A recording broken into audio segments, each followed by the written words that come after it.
Start. ನಮಸ್ಕಾರ ಬಂಧುಗಳೇ. ಇವತ್ತು ಈ ಮಳೆಗೆ ಕಾರಣ ಅಂದರೆ ಎಲ್ಲಿನ ಸೂಪರ್ ಎಲ್ಲಿನ ಅಂತ ಗೊತ್ತಿರಬೇಕೆಲ್ಲರಿಗೆ.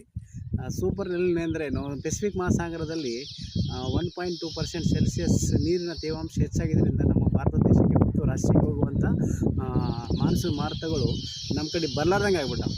ಯಾಕಾಗಿದೆ ಅಂದರೆ ಅಲ್ಲಿ ಸೂಪರ್ ಎಲ್ಲಿನ ಈಗ ಎಷ್ಟಾಗಿದೆ ಅಂದರೆ 2.7 ಸೆಲ್ಸಿಯಸ್ ತೇವಾಂಶ ಜಾಸ್ತಿ ಆಗಿರೋದರಿಂದ ದಿಢೀರಂತ ನಮ್ಮ ಭಾಗಕ್ಕೆ ಅಂದರೆ ಭಾರತ ದೇಶಕ್ಕೆ ಟೋಟಲ್ ಆಗಿ ಮಳೆಯೇ ಇಲ್ಲ ಅಂತಂದರೆ ಮೋಡಗಳು 11 ತಾರೀಕಿಂದ ಖಂಡಿತವಾಗಿ ಒಂದು ಮೋಡ ಕಾಣಲಾರ್ದಂಗೆ ಹೋಗ್ಲಿಕ್ಕೆ ಕಾರಣ ಇದು ಸೂಪರ್ ಎಲ್ಲಿನ ಪವರು ಸ್ಟಾರ್ಟ್ ಆಗಿದೆ.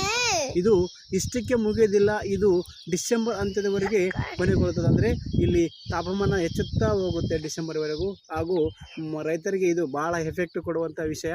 ಹಾಗಾಗಿ ರೈತರಾದಂಥವ್ರು ಎಲ್ಲರೂ ದಯಮಾಡಿ ಎಲ್ಲರೂ ಅತಿ ಹೆಚ್ಚು ಮಳೆ ಆಧಾರಿತ ಬೆಳೆಗಳನ್ನು ಬೆಳೆಯೋದಕ್ಕಿಂತ ಮೊದಲು ಮಳೆಯನ್ನು ಕಡಿಮೆ ನೀರು ತಗೊಳ್ಕೊಂತ ಬೆಳೆಗಳನ್ನು ಬೆಳೆದರೆ ಅವರಿಗೆ ಉತ್ತಮವಾಗುತ್ತೆ. ಇದು ಸೂಪರ್ ಎಲ್ಲಿನೋ ಇರೋದರಿಂದ ಅಕ್ಟೋಬರಿಂದ ಡಿಸೆಂಬರ್ವರೆಗೆ ತೀವ್ರವಾದ ಸ್ವರೂಪಕ್ಕೆ ಬರುವಂಥ ಒಂದು ಸೂಪರ್ ಎಲ್ಲಿನೋ ಅಂದರೆ ಗಂಭೀರವಾದಂಥ ಬಡತನ, ಕಂಪಲ್ಸರಿ ಬಡತನ ಅನ್ನೋದಕ್ಕಿಂತ ಬರಗಾಲ ಬರ್ಬೋದು. ಆ ಬರಗಾಲದಲ್ಲಿ ಎಂಥ ಪರಿಸ್ಥಿತಿ ಅಂದರೆ ಕುಡಿಯೋಕ್ಕೆ ನೀರು ಇರೋದಿಲ್ಲ, ಅಂತರ್ಜಲ ಮಟ್ಟವೂ ಕಡಿಮೆ ಆಗಿರುತ್ತದೆ, ದಿನಬಳಕೆ ವಸ್ತುಗಳು ಕೂಡ ಗಗನಕ್ಕೆ ಮುಟ್ಟಿರ್ತದೆ, ಬೆಲೆ ಏರಿಕೆ ಆಗಿರ್ತದೆ. ಹಾಗಾಗಿ ಇದರ ಬಗ್ಗೆ ಎಲ್ಲರೂ ಗಮನ ವಹಿಸಬೇಕು. ಸೂಪರ್ ಎಲ್ಲೋ ಇದೆ, ಹಾಗಾಗಿ ಯಾವ ದೇವರನ್ನು ನಂಬಿಕೊಂಡ್ರೂ ಮಳೆ ಬರೋದಿಲ್ಲ.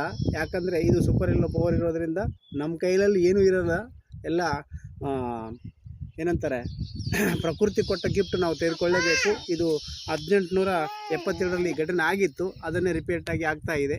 ಹಾಗಾಗಿ ಎಲ್ಲರೂ ಇದನ್ನು ಎಚ್ಚೆತ್ತುಕೊಂಡು ಎಲ್ಲರೂ ಗಮನಕ್ಕೆ ಇಟ್ಕೋಬೇಕು. ಅತಿಯಾದ ಖರ್ಚು ಮಾಡೋದಕ್ಕಿಂತ ಆಲ್ರೆಡಿ ಗೌರ್ಮೆಂಟು ವಾರ್ನಿಂಗ್ ಕೊಟ್ಟಿದೆ. ಏನಂತಂದರೆ ನೀವು ಬೆಳೆಗಳನ್ನು